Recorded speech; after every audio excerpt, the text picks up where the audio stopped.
दोस्तों कैसे हैं आप सभी सभी अच्छा कर रहे होंगे। मैं बताऊं, मैं भी बहुत अच्छा हूं। वीडियो अच्छा लगे तो CKD stock market news channel को सब्सक्राइब कर लेना, साथ ही बेल आइकन बटन को प्रेस कर देना। चलिए शुरू करते हैं। फ्रेंड्स, आज मैं जिस म्यूचुअल फंड के बारे में इन डेप्थ एनालिसिस करने जा रहा हूं, तो आज ये लोग देख सकते हैं जिनके पास भी ये म्यूचुअल फंड पड़ा हुआ है। अगर मैं इस म्यूचुअल फंड के रिटर्न की बात करूंगा तो आप देखिए, एक साल में 10% के हिसाब से इसने रिटर्न ऑलमोस्ट आपको डिलीवर करके दिया है। 3 साल में बात करेंगे तो 27.40% के CAGR के हिसाब से इस म्यूचुअल फंड ने रिटर्न डिलीवर करके दे रहा है। 5 साल में बात करेंगे तो 14.44% के CAGR के हिसाब से रिटर्न डिलीवर करके दे रहा है। मैक्सिमम अगर बात करेंगे तो 19.81% के CAGR के हिसाब से ये म्यूचुअल फंड रिटर्न देते हुए मिल रहा है इन्वेस्टर्स को।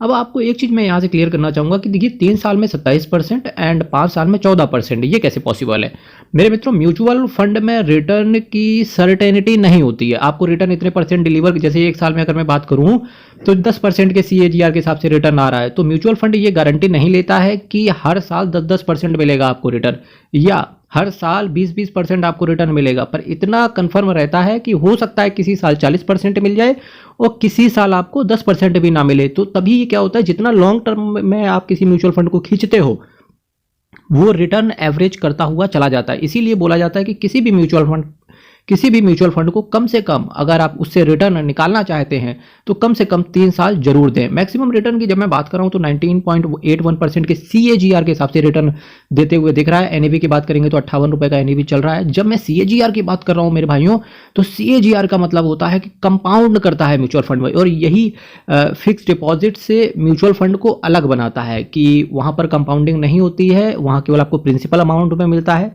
रिटर्न, और यहां पर आपको आपका जो भी return year on year basis पे होता है वो कंपाउंड होता रहता है। इसका वजह से म्यूचुअल फंड काफी बेहतरीन माना जाता है इन्वेस्टमेंट के लिहाज से। साथ ही साथ अगर जब मैं मैक्सिमम बात कर रहा हूं तो मैक्सिमम आपको ये जानने वाला रहेगा कि ऑलमोस्ट ये म्यूचुअल फंड आपको 10 साल दे चुका है। देखिए, 7 जनवरी 2013 से लगातार ये म्यूचुअल फंड 19% के CAGR के हिसाब से रिटर्न देते हुए इन्वेस्टर्स को मिल रहा है।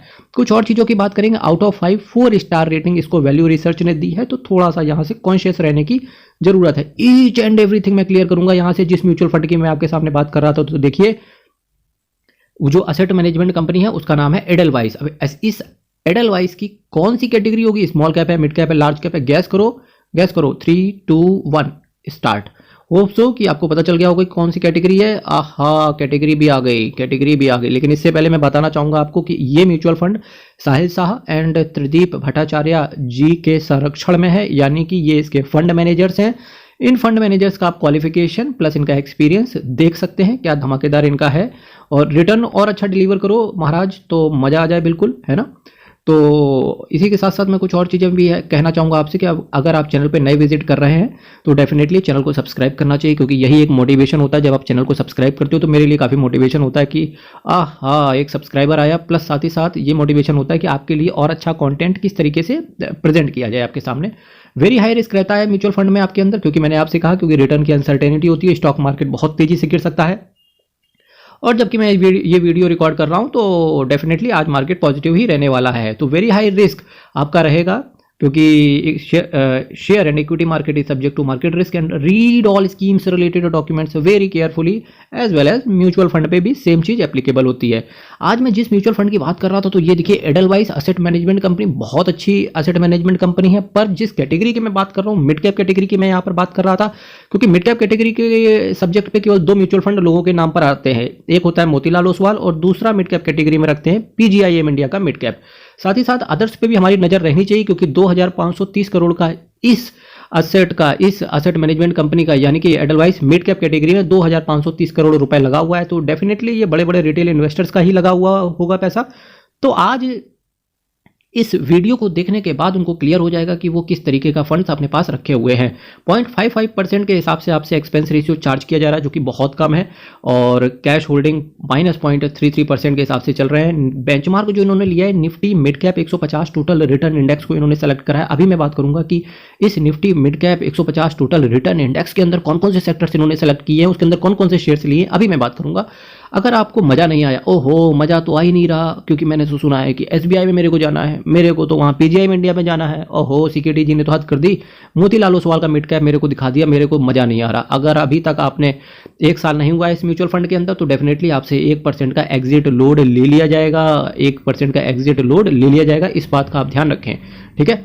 Capital goods, material, chemicals, automobile, health care services, technology, construction, metals and mining, consumer discretionary, consumer staples, energy, ये सारे सेक्टर्स हैं जहां पर आपका पैसा डिप्लॉय रहता है। अब जो लोग स्टॉक मार्केट के अंदर भी इन्वेस्ट करते हैं, साथ ही साथ म्यूचुअल फंड के अंदर भी इन्वेस्ट करते हैं, उनको एक चीज़ बहुत अच्छा से यहाँ से पोर्टफोलियो को मैनेज करने की कुछ बहुत अच्छा सीखने को मिलेगा कि देखिए कि किस तरीके से एक म्यूचुअल फंड काम करता है, एक म्यूचुअल फंड हाउस किस तरीके से काम करता है। यानी कि सबसे पहले वो सेक्टर सेलेक्ट करता है कि देखिए बकायदा सेक्टर, उस सेक्टर से वो कौन कौन से शेयर्स निकाल के लाता है, इस चीज़ पर भी आपकी नज़र होनी चाहिए। इसी तरीके से एक अच्छे पोर्टफोलियो को लॉन्ग टर्म के लिए अगर आप मैनेज करते हैं तो डेफिनेटली स्टॉक मार्केट में आप भी बहुत कुछ उखाड़ सकते हो, ठीक है मेरे मित्रों। आप चलिए बात कर लेते हैं यहाँ से कि ओबरॉय रियल्टी शेयर्स की बात कर लेते हैं। Oberoi realty, Jindal steel, AIA engineering, Honeywell automation, Honeywell का शेयर देखना भाई, हनीवेल का शेयर देखना कितने रुपए का चल रहा है, दिल खुश हो जाएगा आपका। KNR Construction, TCI Express, KEC International, Canfin Homes, Max Financial, APL Apollo, Westlife, Foodworld and Bharat Dynamics Limited. अगर आप मेरे लगातार वीडियो म्यूचुअल फंड्स के फॉलो कर रहे हैं, मैंने वहां पे जोर से बोला था Cummins India, Cummins India, Cummins India.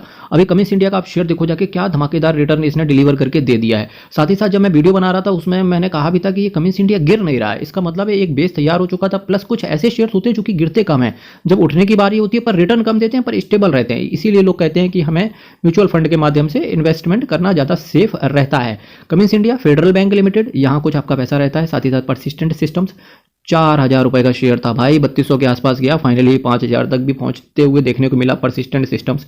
कुछ अदर्स में भी आपका पैसा रहता है, अदर्स में डेफिनेटली कुछ अदर्स से इन्होंने लिए होंगे, शायद इंट्राडे वगैरह करते हो। ABB India, Indian Bank, Trent, Navin Fluorine, City Union Bank, Kajaria Ceramic, Ashok Leyland, Syngene, Cholamandalam and TVS Motors, Vedant Fashion, PI Industries, Solar Industries. Solar का भी शेयर देखना, अच्छा शेयर है, फंडामेंटली स्ट्रॉन्ग स्टॉक है, और साथ ही साथ डिफेंस का स्टॉक है। और आपको पता है सोलर क्या बारूद वगैरह बनाता है, बारूद वगैरह है ना। Bharat Electronics Limited, Max Healthcare, Credit Access, Crompton Greaves, Astral Poly, JB Chemicals and Pharmaceutical, Dalmia Bharat, UNO Minda, Tata Chemicals, Mold Tek Packaging Limited, ये भी एक अच्छी कंपनी है। JK Lakshmi Cement, Canara Bank Limited, JK Cement, Motherson Sumi Wiring, Gujarat Gas, Mphasis Limited, Emami Limited, Bharat Forge, IPCA Laboratories, KEI Industries, Brigade Enterprise, Oberoi Realty. मेरे भाइयों आपने एक चीज देखा क्या यहाँ से कि जो भी शेयर है, अगर आप स्टॉक मार्केट को भी लगातार फॉलो करते हो तो जो भी शेयर इस फंड ने ले रखे हैं, अपसाइड बहुत ज्यादा उनके लिए खुला हुआ है। साथ ही साथ चूंकि ये मिड कैप कैटेगरी है, शेयर मार्केट गिरेगा तो ये शेयर बहुत ज्यादा नीचे गिर जाते होंगे। जैसे ही मार्केट ऊपर चलता होगा वैसे ही खट से ये सारे शेयर्स भी ऊपर चले जाते होंगे, यानी कि म्यूचुअल फंड तुरंत आपको रिटर्न डिलीवर करके देने लगता है। और अगर मैं ऑल्टरनेट की बात करूं कि किसी को एडलवाइस पसंद नहीं आ रहा या कुछ और देखना चाहता है, तो उसी से रिलेटेड, चूंकि ये चैनल क्या है, यहाँ पे मेरे को एजुकेशन प्रोवाइड करना है, आपको ज़्यादा से ज़्यादा म्यूचुअल फंड्स के बारे में बताना है कि उसका रिस्क क्या है, उसके प्रोस एंड कॉन्स क्या क्या हो सकते हैं। Quant mid cap fund direct plan growth की अगर मैं बात करूं तो यहाँ देखिए 3 साल में इसने 38% का रिटर्न बना के दिया। क्वांट तो बहुत उखाड़ रहा है यार, स्टॉक मार्केट में बहुत चीर रहा है, तबाही मचा रहा है क्वांट तो किसी भी कैटेगरी, क्योंकि इन्होंने एक स्ट्रेटेजी चेंज करी है। मुझे ऐसा लगता है जैसे स्ट्रेटेजी क्या चेंज करी होगी, या तो ये फ्यूचर एंड ऑप्शंस पर ट्रेड करते होंगे या इंट्राडे से इन्वेस्टर्स को बना बना के रिटर्न दे रहे होंगे। पर मेरे मित्रों आप हमेशा याद रखना कि जब भी आपको रिटर्न कोई भी म्यूचुअल फंड ज़्यादा बना के दे रहा है, दैट मीन्स कि वो उतना ही ज़्यादा रिस्क अपने साइड में खड़ा करके रखता होगा, तो आपका नज़र रिस्क पे भी होना चाहिए अगर आप रिटर्न को देखते हो तो। पीजीआई में India mid cap opportunity direct plan growth की बात करूँ तो 3 साल में 35%, और डेफिनेटली ये भारत देश के अंदर पीजीआई में इंडिया मिड कैप टॉप पर है। SBI magnum mid cap direct plan growth तो थोड़ा सा लूज है एसबीआई मैग्नम, चूंकि एसबीआई का नाम बड़ा है, लोग ट्रस्ट भी करते हैं, तो इस वजह से इस म्यूचुअल फंड में काफ़ी सारे इन्वेस्टर्स बने हुए हैं। अगर आपके पास एसबीआई मैग्नम है तो डेफिनेटली आप रिव्यू देख सकते हैं, मेरी प्लेलिस्ट में पड़ा हुआ है, ठीक है। इसके बाद अगर मैं बात करूं यहाँ पर एडलवाइस की कुछ और असेट मैनेजमेंट कंपनी की बात कर लेते हैं कि कितनी बड़ी असेट मैनेजमेंट कंपनी है ये। तो ये देखो आप सभी लोग, एडलवाइस म्यूचुअल फंड 1,01,376 करोड़ का असेट अंडर मैनेजमेंट है। असेट साइज इस टोटल एएमसी का मैं बात कर रहा हूँ, इस फंड की बात नहीं कर रहा, इस टोटल एएमसी की बात कर रहा हूँ। 137 स्कीम को मैनेज करते हैं। साथ ही साथ आपको ये भी पता होगा कि एडलवाइस टॉप 10 के अंदर आती है भारत देश के अंदर। तो ये आज मैंने चर्चा करी यहाँ से Edelweiss mid cap direct plan growth के बारे में। होप्स हो कि सारे डाउट यहाँ से सल्टारे हो गए होंगे। चैनल को अभी सब्सक्राइब कर दीजिए, वीडियो को अभी लाइक कीजिए, साथ ही साथ शेयर करके सब्सक्राइबर बढ़ाने में आप योगदान कीजिए। बहुत बहुत धन्यवाद। कल फिर मिलेंगे। भारत माता की जय।